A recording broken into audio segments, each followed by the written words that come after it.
Hello, Assalamualaikum guys. Welcome back to Sembang-Sembang dengan Hunain. Guys, dah 3 hari lah sebenarnya aku tengok cerita Mission Impossible Dead Reckoning.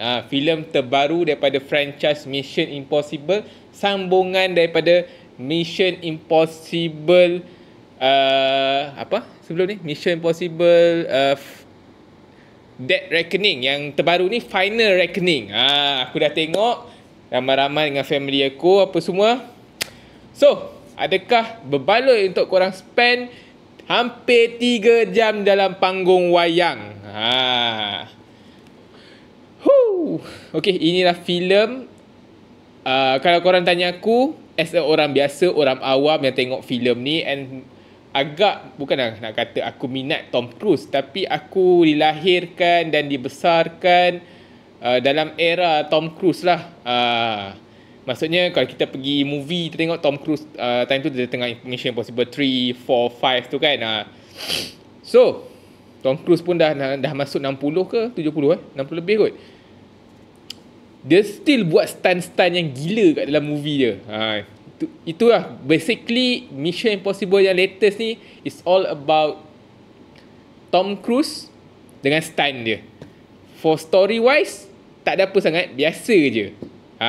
Aku rasa Mission Impossible Rogue Nation dengan siapa yang Henry Cavill ada tu, Fallout kot, and tu better, way better. Memang langit lah, jauh langit dengan bumi lah, tahap 2 tu. And then Dead Reckoning pun okay juga. Saya dan sambungan dia ni, The Final Reckoning, nama dia Final Reckoning, tapi aku rasa macam ada lagi Mission Impossible yang akan datang. So filem ni mengisahkan pasal Tom Cruise, dia nak dapat kunci and then nak matikan AI semua tu, and world apocalypse. By the way guys, aku campur-campur je. Dia Mission Impossible yang terbaru ni, dia mengingatkan aku macam Terminator. Dia bukan apa, macam kan Judgment Day kan, Terminator kan ada missile semua lancarkan dekat bumi kan. Dia ibarat macam Tom Cruise ni nak stop the Judgment Day untuk Skynet. Dia mengingatkan aku, tak tahu kenapa, tapi dia memang mengingatkan aku kepada filem Terminator, Skynet apa semua tu. Dia macam ini Judgment Day dalam filem Terminator ni kan. Apa yang Tom Cruise buat is nak stop Judgment Day lah. Basically itu je.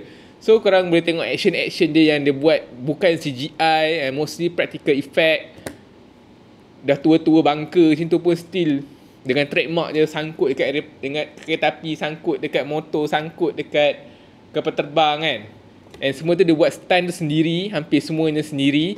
So that's it. Tom Cruise memang mahir benda-benda macam tu. And untuk 3 jam kau akan rasa puas untuk action dia. Maksudnya kau bayar berbaloi lah, RM15, RM14 kan. Kalau pakai student price murah sikit kan. Macam tu lah kiranya. Kau bayang filem yang 3 jam yang penuh dengan aksi, and dia di taraf sederhana, mediocre. Dia tak adalah tak best, and bukanlah terlalu best. Dia di taraf mediocre. Dia ada satu part tu membuatkan aku rasa macam ini dah macam nak ke arah ke Fast Furious. Bukan apa, Fast Furious kan macam tak logik kan sekarang kan. Dia dah hampir nak kena, tapi tak adalah hampir. Dia macam dah ada vibe ni. Kalau dia mengarut lagi ni, dah boleh lawan Don Toretto kat angkasa kan. Tapi tak lah, dia still ada the borderline tu lah. Jatuh pula rendang dendeng ni berapi yang aku baru dapat ni. Saja show off. And then ada scene submarine tu semua agak cemas, and okay, berjaya buat. And then dia punya, itulah basically dia standard Mission Impossible. Kalau tengok Mission Impossible, this it Mission Impossible. Tak ada nothing new. Story wise, dia punya storyline wise dia sangat agak biasa.